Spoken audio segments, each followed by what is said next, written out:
Bismillahirrahmanirrahim. Assalamualaikum warahmatullahi wabarakatuh.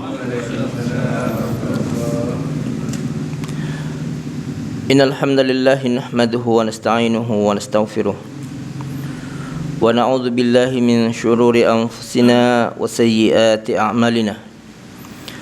May yahdihillahu fala mudilla lahu wa may yudlil fala hadiya lahu. Asyhadu an la ilaha illallah wahdahu la syarika lah wa asyhadu anna Muhammadan abduhu wa rasuluh. Ya ayyuhalladzina amanu taqullaha wa qulu qawlan sadida yuslih lakum a'malakum wa yaghfir lakum dhunubakum wa may yuti'illaha wa rasulahu faqad faza fawzan 'azima. Amma ba'd.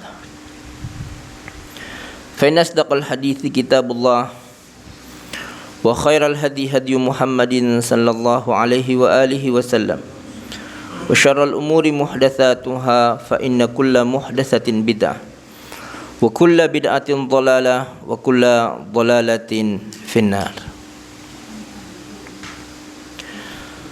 Kita lanjutkan kajian kita. Insyaallah hari ini kita akan masuk pada bab an-nahyu 'anit ta'alli 'ala Allah. Larangan untuk bersumpah dengan nama Allah Subhanahu wa taala, bahwasanya Allah tidak akan melakukan ini terhadap si fulan. Pokoknya Pak, ada orang banyak berbuat maksiat, demi Allah, Allah tidak akan mengampuni kamu.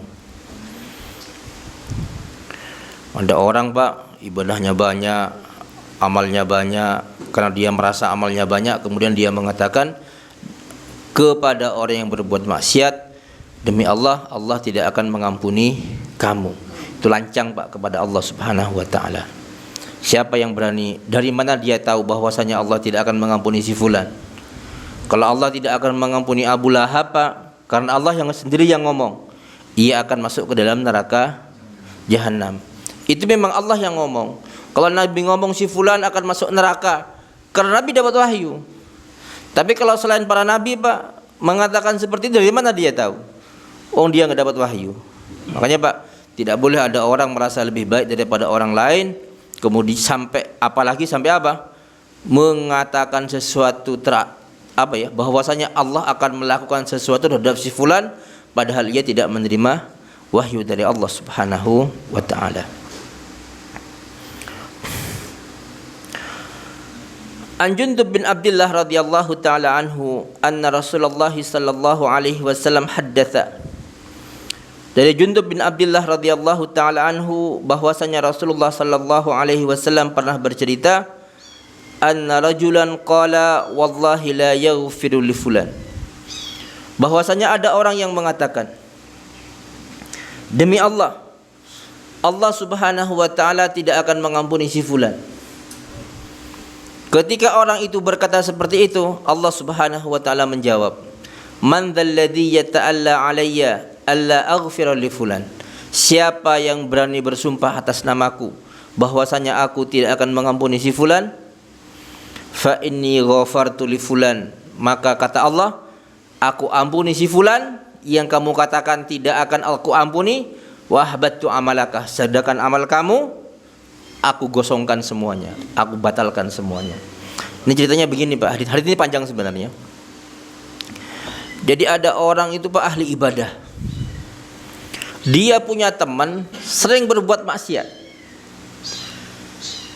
Kalau orang ini diingatkan agar jangan berbuat maksiat, da'ni wa rabbi, dah ini urusanku dengan Tuhanku katanya. Tapi orang yang ahli ibadah ini Pak, setiap kali dia berbuat maksiat selalu diingatkan. Jawabnya mesti Pak sama, da'ni wa rabbi, dah itu urusanku dengan Tuhanku katanya. Suatu saat orang yang banyak berbuat maksiat ini melakukan dosa yang dianggap besar oleh orang yang ahli ibadah ini.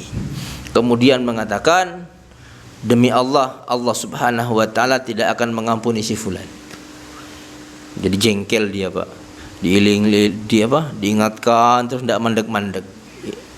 Tidak boleh seperti itu Pak. Kewajiban kita hanya mengingatkan. Perkara orang yang diingatkan ikut atau tidak menjadi tanggung jawab kita. Maka Allah Pak mematikan dua orang ini. Orang yang berbuat maksiat dimatikan, orang yang ahli ibadah sering mengingatkan kemudian mengatakan Allah tidak akan mengampuni si fulan juga dimatikan oleh Allah Subhanahu wa taala. Kemudian Allah membangkitkan orang yang ini Pak, yang bersumpah atas nama Allah bahwasanya Allah tidak akan mengampuni si fulan. Allah mengatakan kepadanya, siapa yang berani bersumpah atas namaku bahwasanya aku tidak akan mengampuni si fulan, maka aku ampuni si fulan dan aku hapuskan semua perbuatan-perbuatan kamu. Ini perkara besar Pak. Jadi kita tidak boleh berkata sesuatu atas nama Allah Subhanahu wa taala tanpa ada dalil dari kitab dan sunnah. Kalau kita mengatakan Pak bahwasanya orang yang mati musyrik tidak akan masuk surga, itu kan ada dalilnya Pak. Karena ada dalilnya. Siapapun yang mati dalam keadaan musyrik, maka Allah tidak akan mengampuninya.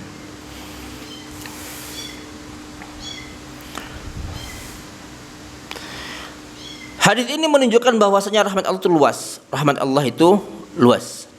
Allah Subhanahu wa taala itu kalau mau mengampuni dosa, selain mau mengampuni dosa Pak, selama dosa itu bukan syirik yang dibawa mati, maka Allah bisa saja Pak mengampuninya tanpa taubat, bisa, tanpa amal soleh bisa.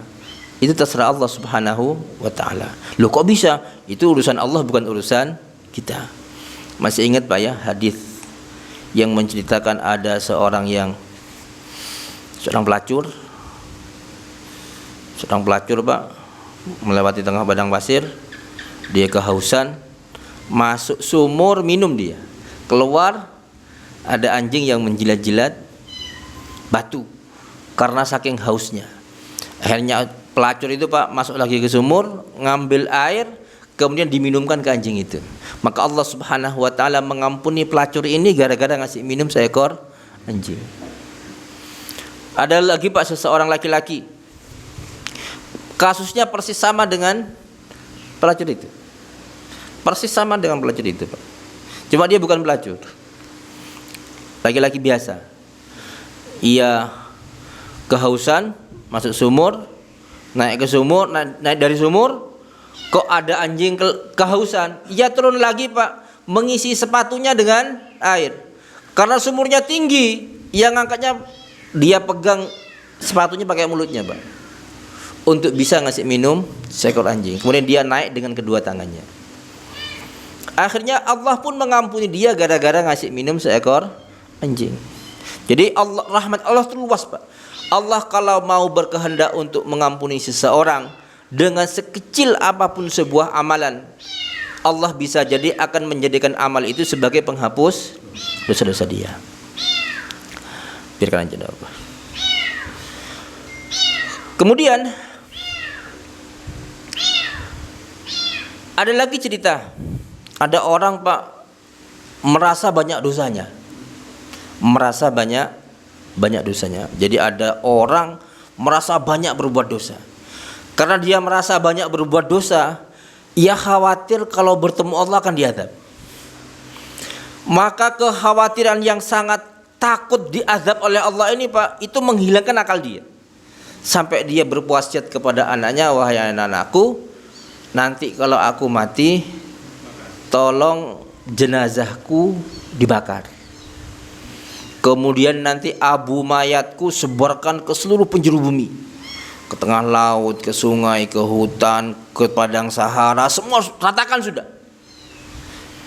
Maka ketika orang ini mati Pak, Allah memerintahkan bumi untuk mengumpulkan abunya. Dikumpulkan abunya sama bumi.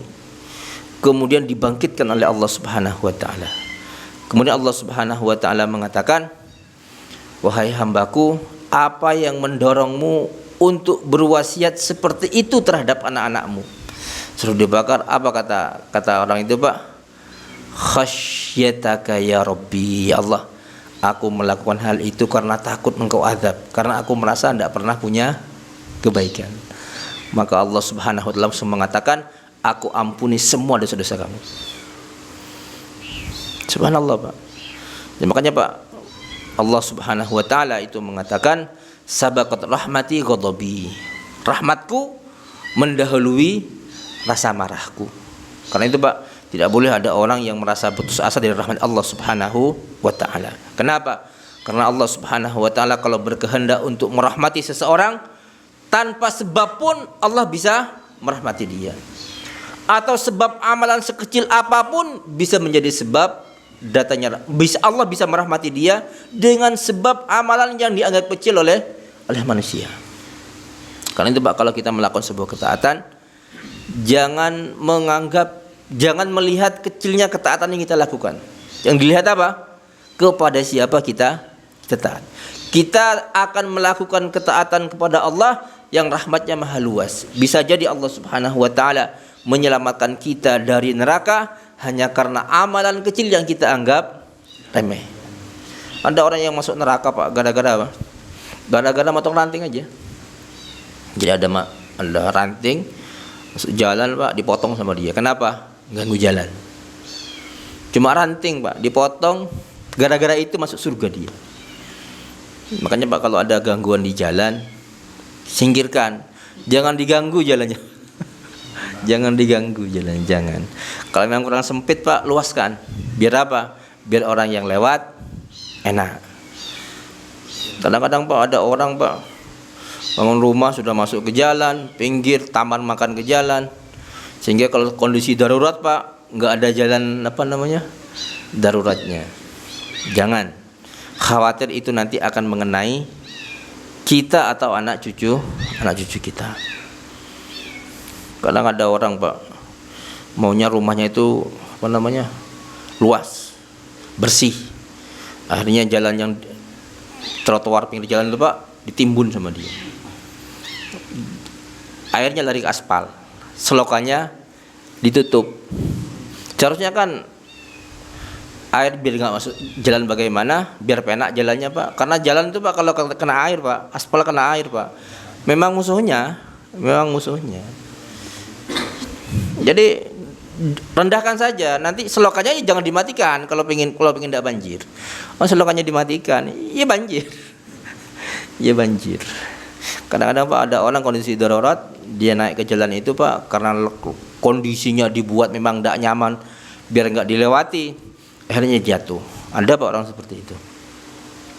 Ada orang-orang nggak jatuh gara-gara seperti itu Pak. Dia jatuh dari motor, duduk, di tulang ekornya itu bermasalah akhirnya. Nggak sembuh-sembuh. Waliyadzubillah. Makanya Pak, jalan itu harus dibuat apa? Dibuat senyaman mungkin. Jangan diganggu jalan itu. Sekarang enggak Pak, ada orang dikit-dikit ganggu jalan. Acaranya acara ibadah yang direpotkan orang satu Jawa Timur. Nutup jalan Pak. Waliyadzubillah. Enggak boleh Pak, enggak boleh. Secara syar'i hukumnya haram, enggak boleh. Kemudian Pak, dalam cerita ini itu kan orang yang banyak ibadahnya merasa dirinya baik, sehingga karena dia merasa baik akhirnya berani memvonis orang lain. Tidak boleh. Tidak, orang Pak kalau merasa orang itu Pak kalau merasa baik berarti nggak baik. Jadi tanda orang nggak baik itu apa? Merasa baik. Jadi kalau orang sudah merasa baik berarti nggak baik dia. Yang benar bagaimana? Kita selalu berusaha untuk menjadi baik. Kalau orang seperti itu Pak, itu nggak ada finishnya. Kalau ada orang Pak merasa ingin lebih baik daripada kemarin, itu nggak ada finishnya Pak. Sampai mati tetap ingin dia, tetap ingin. Jadi kita tidak boleh merasa diri kita baik sehingga berhenti menjadi orang wes baik kok. Nggak boleh Pak, nggak boleh. Kemudian ketika orang itu mengatakan si fulan tidak akan diampuni oleh Allah, ini ucapan yang berbahaya sekali Pak. Kenapa? Kalau sampai orang itu merasa Allah tidak akan mengampuni saya, hanya berpikir apa dia? Mutung. Berpikir mutung. Wis, tidak kira. Karena orang mutung itu Pak, orang kalau sudah mutung dari merasa putus asa dari rahmat Allah Subhanahu wa taala, kadang pelampiasannya wis elakno pisan gitu Pak. Elakno pisan. Jadi enggak ada perasaan ingin apa? bertaubat dia. Tapi kalau orang itu selalu dikasih tahu Pak bahwasanya rahmat Allah itu luas, kalau dia mau bertaubat Allah akan tetap mengampuni, maka kemungkinan untuk berhenti dari kemaksiatan dia itu masih ada. Itu masih ada. Makanya Pak, kita harus selalu memberikan tabsyir, kabar gembira bagi orang-orang yang bergelimang dalam dosa. Sesungguhnya rahmat Allah itu luas. Kalau dia mau bertobat, pintu taubat selalu terbuka. Kemudian bab berikutnya, babun nahyi 'anil qunut min rahmatillah wal ya'si min rauhihi. Bab larangan dari putus asa dari rahmat Allah Subhanahu wa taala, wal ya'as min rauhihi, dan merasa ya'as itu Pak, ya putus asa dari rahmat Allah Subhanahu wa taala. Qala Allah taala, Allah Subhanahu wa taala berfirman, qalu basyarnaka bil haqq fala takum minal qanitin. Para malaikat mengatakan kepada Ibrahim, wahai Ibrahim, sungguh kami memberimu kabar gembira dengan benar. Fala takum minal qanitin, janganlah engkau termasuk di antara orang-orang yang berputus asa. Maka Ibrahim mengatakan, qala wa may yaqnatu min rahmatillah illa dhallun. Ibrahim mengatakan, tidaklah seseorang itu putus asa dari rahmat Allah Subhanahu wa taala, melainkan mereka itu adalah orang-orang yang tersesat. Kalau ada orang Pak berputus asa dari rahmat Allah, berarti orang itu tersesat. Kenapa? Karena selama matahari masih terbit dari timur Pak, nyawa belum sampai tenggorokan, pintu taubat masih terbuka. Sebesar apapun dosa, hatta dosa syirik Pak, kalau ditaubati maka Allah akan mengampuni. Dosa syirik itu tidak akan diampuni kalau dosa syirik itu tidak ditaubati sampai mati. Adapun dosa selain syirik yang dibawa mati, itu di bawah kehendak Allah Subhanahu wa taala. Kalau Allah berkehendak akan mengampuni, kalau tidak Allah akan mengadab orang itu terlebih dahulu dengan dosanya. Kalau sudah bersih, Allah akan mengeluarkan dia dari nerakanya dan dimasukkan ke surga oleh Allah Subhanahu wa taala. Dalam ayat yang lain Allah Subhanahu wa taala mengatakan, wala tayasu min rauhillah, janganlah kalian putus asa dari rahmat Allah Subhanahu wa taala. Innahu la yayasu min rauhillah illal qaumul kafirun. Sesungguhnya tidaklah suatu kaum itu berputus asa dari rahmat Allah Subhanahu wa taala, melainkan mereka adalah orang-orang yang ingkar kepada Allah Subhanahu wa taala. Wa Ibnu Abbas radhiyallahu taala anhuma anna rajulan qala ya Rasulullah mal kabair. Ada seseorang bertanya kepada Rasulullah sallallahu alaihi wasallam, wahai Rasulullah, apakah dosa besar itu? Qala, maka Nabi mengatakan, dosa besar itu adalah pertama asyirku billah, syirik kepada Allah. Apa syirik kepada Allah itu? Memberikan ibadah kepada selain Allah. Itu syirik namanya Pak. Kalau ada orang memberikan ibadah kepada selain Allah, syiriknya bukan syirik kecil, tapi syirik besar. Pelakunya keluar dari agama. Contohnya Pak, ada orang berdoa kepada selain Allah. Doa ibadah apa bukan? Ibadah. Ketika ada orang berdoa kepada selain Allah, maka itu bagian dari syirik besar. Ada orang yang berdoa kepada wali Pak, ada. Ada yang berdoa kepada nabi, ada. Ada yang berdoa kepada malaikat, ada Pak. Ada yang berdoa kepada apa namanya? Wali kutub. Wali kutub ada Pak. Ada. Itu semua bagian dari kesyirikan. Atau ada orang meyakini Pak bahwasanya ada selain Allah yang memiliki sifat seperti Allah. Contohnya, ada orang meyakini ada selain Allah yang mengetahui perkara gaib. Maka dia syirik, musyrik dia Pak, keluar dari agama. Keluar dari agama. Jangan main-main dengan dosa syirik. Kalau dosa syirik itu Pak, kalau enggak ditaubati sampai mati, maka orangnya pasti kekal di dalam neraka. Tidak ada harapan untuk bisa masuk surga. Rasulullah mengatakan dosa besar itu adalah yang pertama syirik kepada Allah Subhanahu wa taala. Yang kedua wal iyas min rauhillah, putus asa dari rahmat Allah Subhanahu wa taala. Wal qunutu min rahmatillah, dan kunut, putus asa dari rahmat Allah Subhanahu wa taala. Jadi rahmat Allah itu Pak ada dua. Rahmat dalam sifat rahmannya. Orang kafir itu Pak kalau hidup dikasih rezeki enggak sama Allah? Dikasih. Dikasih kenikmatan, dikasih. Itu rahmat Allah dalam sifat rahmannya. Allah itu Rahman, Maha Penyayang, yang rasa kasih sayangnya meliputi seluruh makhluknya, hatta orang kafir. Allah juga punya rahmat yang ada pada sifat rahimnya. Ini hanya khusus untuk orang-orang yang beriman, yang akan Allah, ketika Allah Subhanahu wa taala melihat seseorang itu melakukan amal kebaikan, Allah memberinya pahala dan memasukkannya ke surga, itu dengan sifat rahimnya.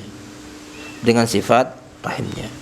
Karena itu Pak, orang kafir itu Pak, kalau Allah memberikannya hidup, maka Allah barengkan dengan memberi rezekinya. Kalau sudah mati Pak, berarti rezekinya habis. Rezekinya habis Pak, putus. Rahmat semacam ini Pak, orang mukmin pun dapat. Orang mukmin pun dapat. Makanya Pak, kalau ada orang berada dalam kesusahan, jangan khawatir dengan rezeki. Ketika dia masih hidup, itu pertanda rezekinya masih ada. Jadi nggak usah bingung-bingung Pak. Ada orang Pak cepat begini, usahanya bangkrut begini, udah gak usah bingung Pak. Kalau dia masih hidup, tanda jatah rezekinya masih ada. Dia tidak akan mati kalau jatah rezekinya belum habis. Kalau sudah habis, mati dia. Iya Pak. Begitu juga orang yang saudaranya, orang yang ditinggal mati orang yang dia cintai. Berbahagialah Pak, karena memang jatah dia sudah habis. Seandainya dia hidup, jatahnya sudah habis, yang mau ngasih rezeki itu siapa? Wong kita saja Pak tidak bisa ngasih rezeki pada diri kita sendiri, apalagi ngasih rezeki ke orang lain, tidak bisa. Karena kalau sudah jatahnya habis Pak, yang mau ngasih itu siapa? Kan sudah habis jatahnya.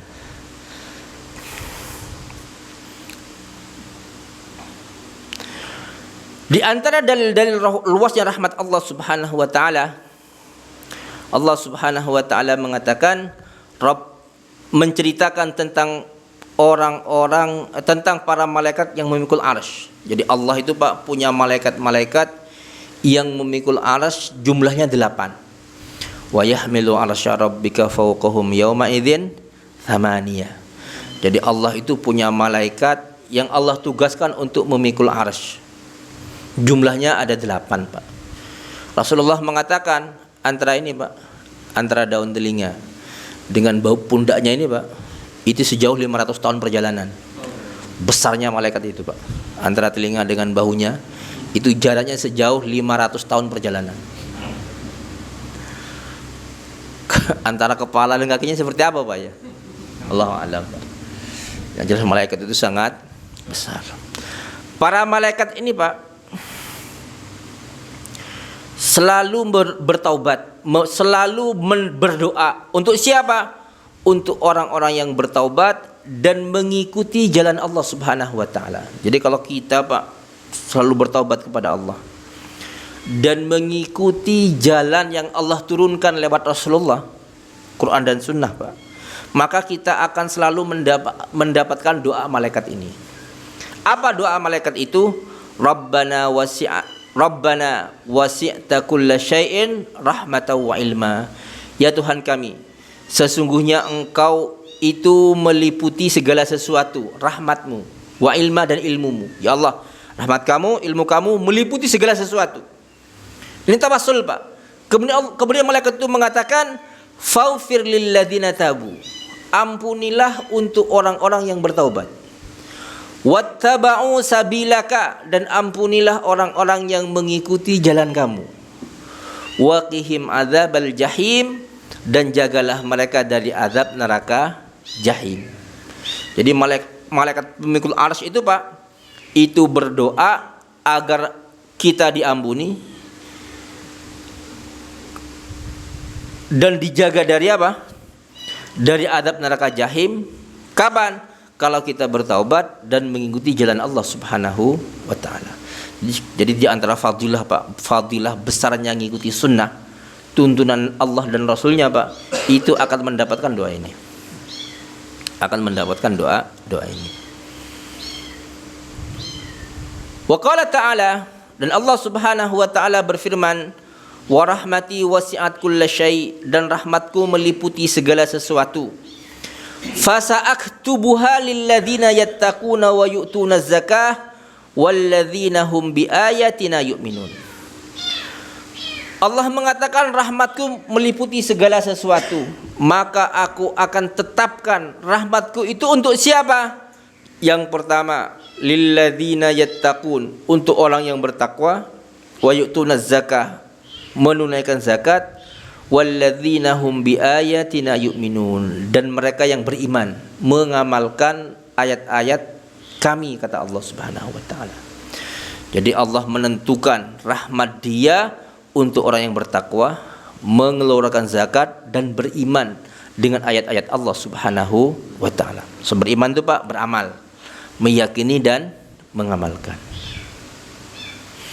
Jadi kalau kita ingin selalu mendapatkan rahmat Allah Pak, hendaklah kita selalu bertakwa, berzakat kalau sudah waktunya, dan beriman, mengimani semua ayat-ayat yang Allah turunkan kepada kita.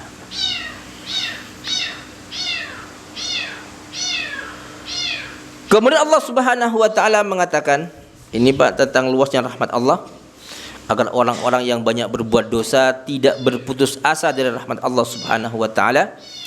Allah mengatakan, qul ya ibadiyalladzina asrafu ala anfusihim, katakanlah ya Muhammad kepada hamba-hambaku yang melampaui batas pada diri mereka sendiri, la taqnatu min rahmatillah, janganlah kalian berputus asa dari rahmat Allah Subhanahu wa taala. Kenapa? Innallaha yaghfirudz dzunuba jami'a, sesungguhnya Allah Subhanahu wa taala mengampuni dosa semuanya, semua jenis dosa Allah, hatta syirik. Dengan syarat apa? Ditaubati, tidak dibawa mati. Innahu huwal ghafurur rahim, sesungguhnya Allah Subhanahu wa taala Maha Pengampun lagi Maha Penyayang.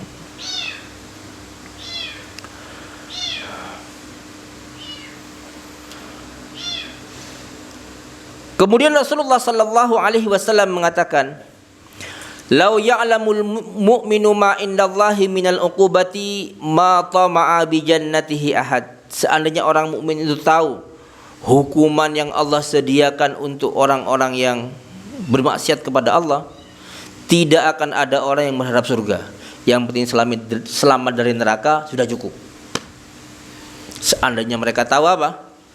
Mereka tahu dahsyatnya azab yang Allah sediakan untuk orang-orang yang kafir. Ketika mereka melihat azab Pak, itu mereka yang diharapkan cuma satu, apa? Selamat dari neraka meskipun tidak masuk surga. Tapi tidak Pak nanti Pak. Seperti orang-orang yang masuk neraka sudah bersih dosa-dosanya, mereka minta apa kepada Allah? Ya Allah, yang penting keluar dari neraka dah. Allah keluarkan Pak, Allah cuci dia Pak di sungai kehidupan. Kemudian Allah tampakkan surga di hadapan mereka. Ya Allah, aku ingin dekat ke sana katanya. Katanya tadi nggak mau, wis yang penting keluar dari neraka. Kok sekarang minta surga kata. Ya. Kemudian Rasulullah mengatakan, walau ya'lamul kafir ma indallahi minar rahmah, seandainya orang kafir itu tahu luasnya rahmat Allah Subhanahu wa taala, ma qanata min jannatihi ahad, tidak ada seorang pun yang akan putus asa dari surga Allah Subhanahu wa taala. Kenapa? Ini menunjukkan luasnya rahmat Allah Subhanahu wa taala. Karena itu Pak, di antara hikmah kenapa nanti semua manusia pasti melewati sirat. Kan semua manusia melewati sirat Pak, hatta para nabi melewati sirat. Sirat itu Pak, jembatan yang membentang di atas neraka jahanam. Semua yang melintasinya Pak melihat neraka.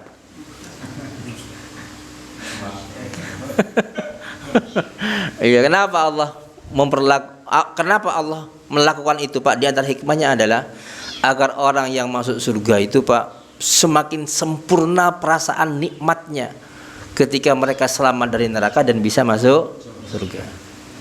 Orang, Pak, kalau belum pernah sakit tidak akan bisa merasakan nikmatnya sehat. Orang, Pak, kalau punya uang terus, nikmat nggak uang bagi dia? Nggak, biasa aja, Pak, kayak nggak ada apa-apa, hambar rasanya. Coba dia nggak pernah punya uang. Pernah mengalami situasi pailit yang nggak punya uang sama sekali, Pak, bahkan kurang. Itu, Pak, kalau pegang uang, Pak, seweneng gitu, Pak. Kenapa? Pernah nggak pegang uang. Karena itu, Pak, Allah termasuk di antara hikmah kenapa Allah Subhanahu wa taala, sekaya apapun orang, Pak, tidak akan selalu merasa cukup dia. Pasti suatu saat merasa kurang. Orang itu, Pak, kalau miskin biasanya masalahnya besok makan apa. Iya, Pak. Jadi permasalahannya makan. Besok makan apa enggak, cukup apa enggak, itu masalahnya, Pak. Tapi kalau orang kaya, Pak, masalahnya bukan itu. Makan di mana? Makan di mana? Itu masih mending kalau makan di mana, Pak. Makan apa? Yang paling bingung itu, Pak, buat modal apa. Iya, orang kalau kaya, Pak, rasa rakusnya itu bukan semakin kecil, Pak, semakin besar biasanya. Iya. Jadi nanti itu, Pak, orang kalau kaya, Pak, bingung modal, Pak, lebih parah kondisinya daripada orang miskin. Iya. Uangnya sudah banyak, sudah muter, kurang karena ingin mengembangkan usaha. Karena, Pak, kenapa orang semakin kaya kadang-kadang utangnya di bank semakin besar. Kalau untuk makan tidak mungkin, Pak. Masa orang mau makan utangnya sampai triliunan, kan juga tidak mungkin, Pak. Kan saya pernah punya teman, Pak, utangnya itu di bank, asetnya itu sudah miliaran, Pak. Tokonya itu banyak, luar biasa, jalan semuanya. Masih bingung dia, Pak. Kenapa? Dia butuh modal 5 miliar untuk pengembangan usaha katanya. Heran saya, orang ini baabon. Iya. Padahal dia waktu itu, Pak, bunganya tok tiap bulan itu sudah 60 juta. Jadi itu bukan pokok, Pak. Itu cuma bunganya aja. Sudah 60 juta. Masih ingin mengembangkan usaha lagi, Pak. Butuh dana segar 5 miliar atau 6 miliar, Pak. Subhanallah. Karena waktu itu ada ruko mall dibuka baru, Pak, tahun 2000-an, Pak. 2005 2006. Subhanallah. Memang seperti itu, Pak. Dunia itu orang itu, Pak, semakin punya banyak harta, bukan semakin Pak. Bukan semakin tenang. Kadang-kadang semakin apa? Semakin koran, semakin bingung. Iya. Ada teman, Pak, cerita. Saya ngomong, orang itu semakin kaya bukan semakin cukup, kadang-kadang semakin kurang. Iya, kenapa? Saya punya teman, usahanya sudah besar, ingin mengembangkan usaha, mau jual rumahnya katanya. Jadi dia mau jual rumahnya, Pak, untuk tambahan modal mau mengembangkan usaha. Kata dia, tak habis pikir aku, katanya. Sudah usahanya gede seperti ini, kurang besar katanya. Subhanallah. Jadi intinya, Pak, setiap manusia pasti pernah merasa kurang. Kenapa? Karena kalau tidak pernah merasa kurang, Pak, dia tidak akan pernah merasakan nikmatnya cukup. Iya, Pak, orang kalau cukup terus, Pak, ya cukupnya itu bukan kenikmatan bagi dia, sudah biasa memang. Kayak ada orang tidak pernah sakit, Pak. Ya sehat bagi dia nggak kelihatan kalau itu bagian dari nikmat. Karena orang, Pak, bisa melihat nikmat itu adalah sebuah kesehatan, itu adalah nikmat yang besar, yang bisa melihatnya cuma orang-orang yang sakit atau orang yang pernah merasakan sakit.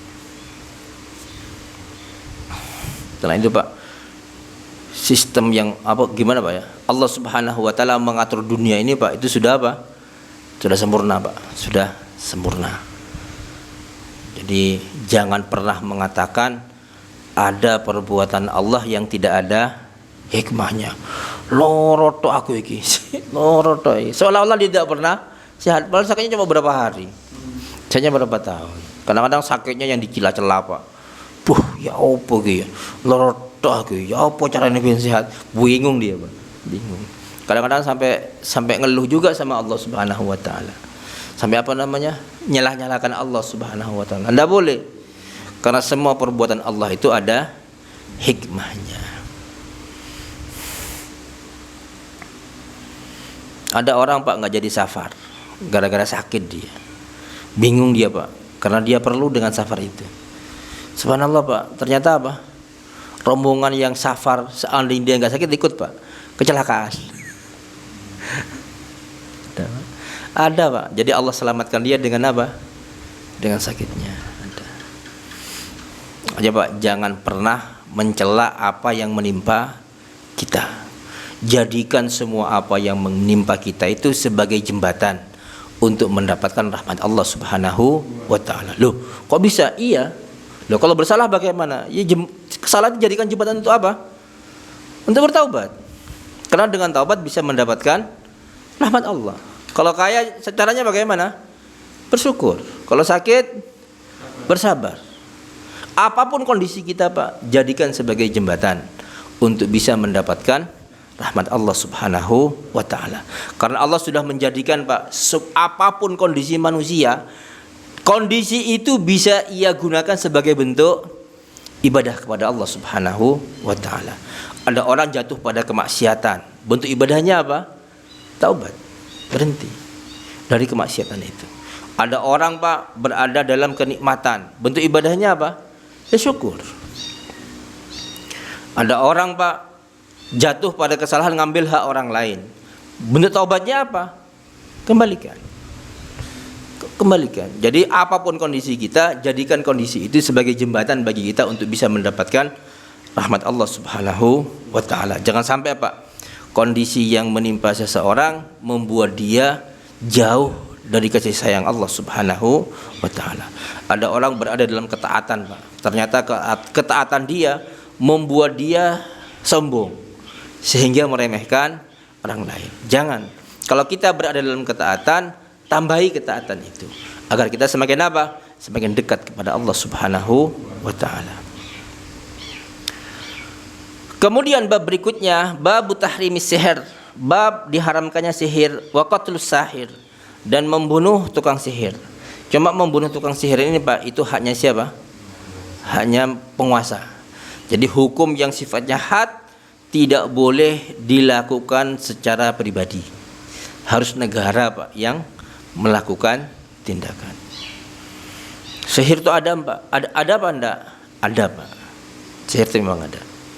Jadi ada orang yang mengatakan sihir itu enggak ada sebenarnya. Kalau enggak ada hukumannya enggak Pak? Seandainya sihir itu tidak ada hukumannya enggak? Lah kalau enggak ada untuk apa dihukum Pak? Kenapa ada hukuman? Karena ada. Nabi pernah kena sihir enggak? Pernah Pak. Cuma Nabi itu Pak ketika kena sihir yang terkena cuma fisiknya. Tidak sampai apa? Mengenai tabligh beliau. Tabligh itu penyampaian agama yang beliau sampaikan. Jadi agama tetap terjaga. Kenapa? Karena manusia Pak para nabi secara fisik sama dengan manusia-manusia yang lain. Nabi luka enggak? Luka. Ditombak luka beliau Pak. Enggak sakti Pak. Subhanallah Pak, selama ini ada framing Pak di media sosial yang menggambarkan orang-orang soleh itu semuanya sakti. Sampai ada Pak fadilah Sa'ad bin Abi Waqqas. Ketika dia menyerang negara Romawi, dia dan pasukannya berjalan di atas air. Ada Pak itu Pak. Itu ada YouTube-nya. Di YouTube banyak itu. Yang seperti itu. Jadi ada semacam penggiringan opini Pak, bahwasanya para sahabat itu sakti-sakti. Enggak pada sakti-sakti para sahabat itu Pak. Sa'ad bin Mu'ad, kematian dia itu mengguncang arsy Pak. Jadi ketika Sa'ad bin Mu'ad itu meninggal, arsy itu bergetar. Duh, kalau sampai kematian dia membuat arsy bergetar Pak, itu tanda orang itu takwa kepada Allah Subhanahu wa taala. Mati enggak? Mati. Matinya kenapa? Kena panah. Saat perang Khandaq, kena panah di bagian lengannya Pak. Darahnya ngucur terus tidak berhenti. Mati. Apakah dia enggak soleh Pak? Oh subhanallah, kematian dia menggentarkan arsy. Itu enggak sakti Pak. Zaid bin Harithah itu anak angkat Nabi Shallallahu Alaihi Wasallam. Sakti apa enggak? Enggak sakti, mati dia. Kapan matinya? Di Mu'tah. Ja'far bin Abi Thalib, sepupu Nabi, mati. Sedih sekali Nabi Pak. Apalagi Hamzah Pak ketika meninggal, sangat sedih Nabi Pak. Hamzah itu orang yang soleh Pak, orang yang soleh, paman Nabi, sahabat, paman Nabi, saudara Nabi lagi, sesusuan. Apakah dia sakti? Enggak sakti Pak. Karena selama ini Pak, di tengah-tengah masyarakat kita itu ada image kalau sudah ahli agama berarti sakti. Karena itu Pak, kadang-kadang orang kalau ke Pak Yai nggak tanya hukum agama Pak, tanya apa? Pak Yai, bagaimana caranya amalan biar rezeki saya lancar? Loh, itu bukan kerjanya Pak Yai Pak. Pak Yai itu kerjaannya tanya masalah apa? Hukum. Karena ulama itu warasatul anbiya dalam hal apa? Menjelaskan hukum-hukum agama.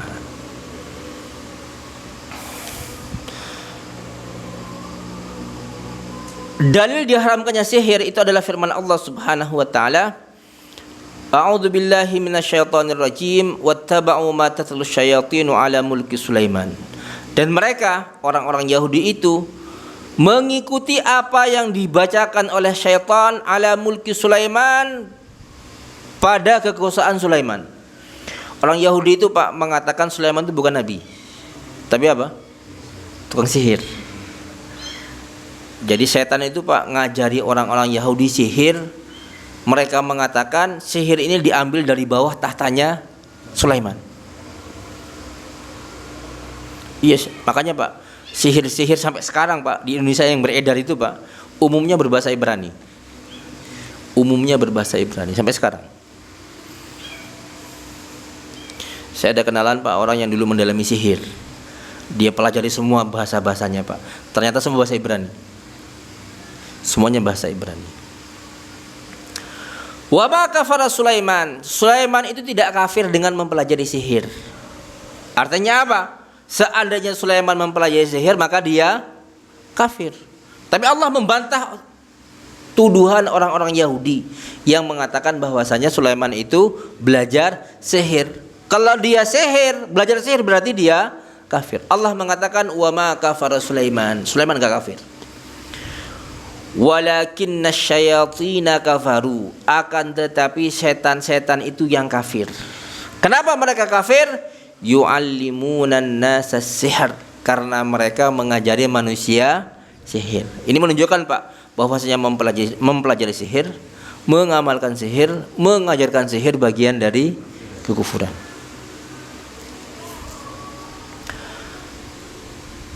Wa ma unzila 'alal malakaini, dan apa yang diturunkan kepada dua malaikat di Babil, di negeri Babil, Harut dan Marut, yaitu Harut dan Marut. Dua malaikat ini Pak sebagai cobaan, ujian bagi manusia. Allah melarang berbuat sihir, kemudian ada orang yang mengajari sihir. Wa ma yu'allimani min ahadin, dan tidaklah keduanya mengajari seseorang hatta yaqula, sehingga keduanya mengatakan innama nahnu fitnatun, kami ini hanyalah fitnah, cobaan bagi kalian. Fala takfur, janganlah kalian kafir. Dengan cara apa kafirnya Pak? Mempelajari sihir. Fayata'allamuna minhuma ma yufarriquna bihi bainal mar'i wa zawjihi, maka mereka belajar dari keduanya sesuatu yang bisa memisahkan antara suami dengan istrinya. Kalau bahasa kita namanya apa ini Pak? Memisahkan. Kalau bahasa namanya saraf. Kalau di negeri kita biasanya pakai lintrik Pak. Pakai lintrik. Untuk memisahkan, untuk membuat itu Pak, itu pakai lintrik. Itu pelakunya mesti perempuan Pak. Tukang sihirnya mesti perempuan. Wa ma hum bidarrina bihi min ahadin illa biiznillah. Dan tidaklah para tukang sihir itu bisa memberikan madarat dengan sihir yang mereka lakukan terhadap seseorang kecuali dengan izin Allah. Karena sihir kayak penyakit Pak. Kalau penyakit datang ke seseorang, Allah mengatakan jangan nempel, jangan nempel. Sama dengan sihir, Pak. Kalau ada orang nyihir orang, kalau Allah mengatakan tidak kena, ya tidak akan kena. Kalau Allah mengatakan kena, ya kena. Nah itu, Pak. Kalau kita berlindung, jangan berlindung kepada manusia atau berlindung kepada tukang sihir. Berlindung kepada siapa? Yang memberikan keputusan kena dan tidak kena ini, Pak. Karena itu kita disunahkan untuk membaca doa membaca ta'awudz, surah Al-Falaq dan surat Nas di pagi sore dan di pagi hari dan di sore hari. Wa yata'allamuna ma yadhurruhum wa la yanfa'uhum. Mereka mempelajari sesuatu yang membahayakan mereka dan tidak memberikan manfaat bagi mereka. Walaqad alimu, dan sungguh mereka telah tahu, laman ishtarahu ma lahu fil akhirati min khalaq. Dan sungguh mereka telah mengetahui sesungguhnya orang yang membeli sihir itu di akhirat mereka tidak akan memiliki bagian pahala sama sekali. Kenapa? Seluruh kebaikan dia akan sirna karena kekufuran dia. Kenapa kufur? Mempelajari sihir. Di sini Pak Allah mengatakan membeli sihir. Orang kalau mau nyihir orang, Pak, yang diminta apa, Pak? Hah? Yang diminta apa? Mahar. Mahar, Pak. Mereka mengatakan beli. Istilahnya dukun itu, Pak, kalau ada orang mau nyihir orang, mulai berapa, Pak? Beli berapa, kamu? Iya, Pak, mereka mengatakan istilahnya beli memang. Makanya orang yang lihat orang katanya beli, mahal belinya katanya. Iya, Pak. Jadi mereka mengatakan beli. Jadi bahasa mereka bahasa beli, Pak. Kadang menggunakan bahasa mahar. Maharnya berapa?